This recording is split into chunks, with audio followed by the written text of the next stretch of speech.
Mutual fund में कई तरह के कन्फ्यूज़न निवेशकों के मन में रहते हैं। इसमें से एक फंड जो सबसे पॉपुलर म्यूचुअल फंड का होता है वो है इक्विटी फंड। तो इसके बारे में लोग जानना चाहते हैं कि इक्विटी फंड आखिर होता क्या है। अभी जो आप पेज मैं आपको दिखा रहा हूँ वो एम्फी इंडिया की वेबसाइट है। एम्फी क्या है?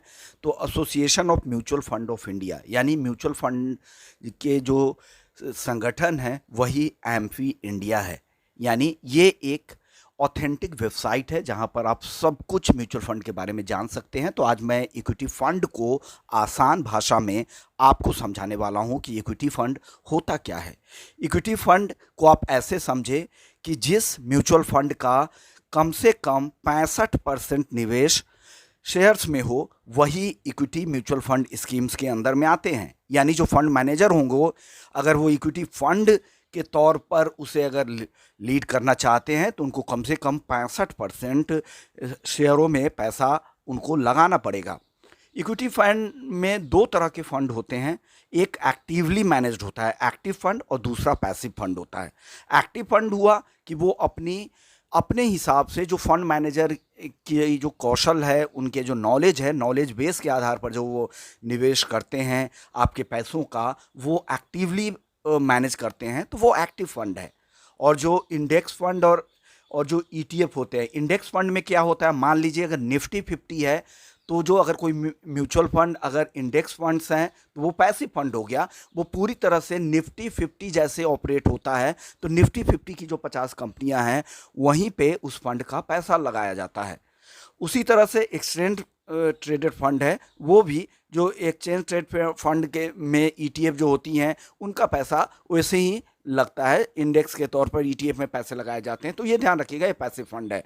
इक्विटी म्यूचुअल फंड के बारे में और कुछ बात आपको बता दूं कि जब भी आप देखें, जब भी इक्विटी फंड में देखें तो उनके जो साइज है, इन्वेस्टमेंट का स्टाइल क्या है, इन सब बातों को भी आपको देखना पड़ेगा। क्योंकि इक्विटी फंड में जब भी आप निवेश करते हैं तो ये काफ़ी रिस्की होता है, क्योंकि शेयर बाज़ार काफ़ी वॉलेटाइल होते हैं। अभी आप रिटर्न देखेंगे तो काफ़ी बेहतर लगेगा, लेकिन जब बाज़ार मंदी की ओर जाएगा उस दौरान ये निवेश कम भी हो सकता है। तो इसलिए आपको जब भी इक्विटी फंड्स में पैसे लगाएं तो बाज़ार की गिरावट हो उस दौरान ही पैसे लगाने की कोशिश करनी चाहिए। जब भी गिरावट हो उस दौरान पैसे लगाने चाहिए। अब इक्विटी फंड्स के अंदर भी अलग अलग कैटेगरी है, अलग अलग फंड्स हैं। एक फंड है जो सबसे पहले जिसका नाम आता है, जिसका जिक्र करना ज़रूरी है, वो है लार्ज कैप इक्विटी फंड। इस फंड में अगर लार्ज कैप फंड है तो वो सिर्फ लार्ज कैप कंपनियों में ही इसका पैसा जाएगा। यानी लार्ज कैप के बाहर किसी मझोली छोटी कंपनियों में इनका पैसा नहीं जाएगा। वो अगर उनके जो प्रॉस्पेक्ट है तो वो पूरी तरह से इनका बड़ी कंपनियों में ही पैसा लगाया जाएगा। मिड कैप इक्विटी फंड है तो मिड साइज की जो कंपनियां होंगी वहीं पर ये उनका पैसा लगेगा उस फंड का। स्मॉल कैप फंड्स हैं तो उनका पैसा सिर्फ छोटी कंपनियों में ही निवेश किया जाएगा। तो इन बातों को आपको ध्यान रखना पड़ेगा। इसके अलावा मल्टी कैप इक्विटी फंड आप देखते होंगे या डाइवर्सिफाइड इक्विटी फंड देखते होंगे। तो मल्टी कैप में होता क्या है कि मल्टी कैप के बाद के फंड्स के पास ये इस तरह का विकल्प होता है कि वो अक्रॉस द मार्केट, यानी वो किसी भी कंपनी में, मिड साइज में, स्मॉल कैप कंपनी में, यानी छोटी कंपनियों में और बड़ी कंपनियों में भी पैसे लगा सकते हैं।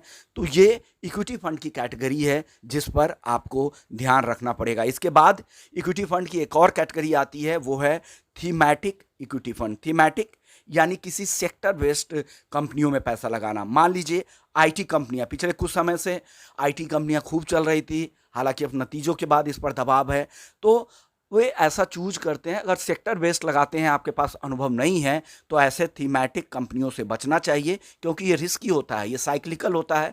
हो सकता है कुछ समय तक थीमैटिक फंड, सेक्टर फंड अच्छा चले, लेकिन थीमैटिक फंड पे बहुत ज़्यादा भरोसा हर समय नहीं कर सकते। कि ये जो स्किल्ड लोग हैं उनके लिए फंड बेहतर है, क्योंकि हर सेक्टर हर दौर में नहीं चलते हैं, हर सीज़न में हर सेक्टर का दौर होता है। तो ये समझकर आपको लग रहा है कि जैसे अगर डिफेंसिव शेयर चलना है तो डिफेंस बेस्ड कोई सेक्टर जिनका थीमैटिक इक्विटी फंड है, डिफेंस बेस्ड है, वहाँ पर पैसे लगा सकते हैं। आपको लग रहा है कि बैंकिंग सेक्टर में रिवाइवल आना है तो बैंकिंग बेस्ड कोई अगर फंड है तो वहाँ पर पैसे लगा सकते हैं। आपको लग रहा है कि कोई महामारी है, जैसे कोरोना के दौर में फार्मा सेक्टर, केमिकल सेक्टर चल रही, तो उस तरह के थीम वाले फंड चलते हैं, तो साइक्लिकल होते हैं। तो इन फंड्स को आप ध्यान में रखें।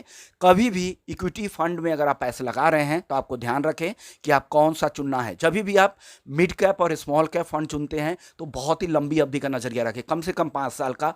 लार्ज कैप में कम से कम 3 से 5 साल का समय दे। और थीमेटिक फंड आपको लगे कि अगर ये साइकिल उनके लिए बेहतर है, कुछ समय तक ये अच्छा चलने वाला है, तभी पैसे लगाएं। मल्टी कैप में आप लगा सकते हैं पैसा, कि ये इनके पास विकल्प होता है हर तरह के कंपनियों में पैसा लगाने का। तो इन सब चीज़ों का विचार करके ही आप यहाँ पर पैसे लगा सकते हैं।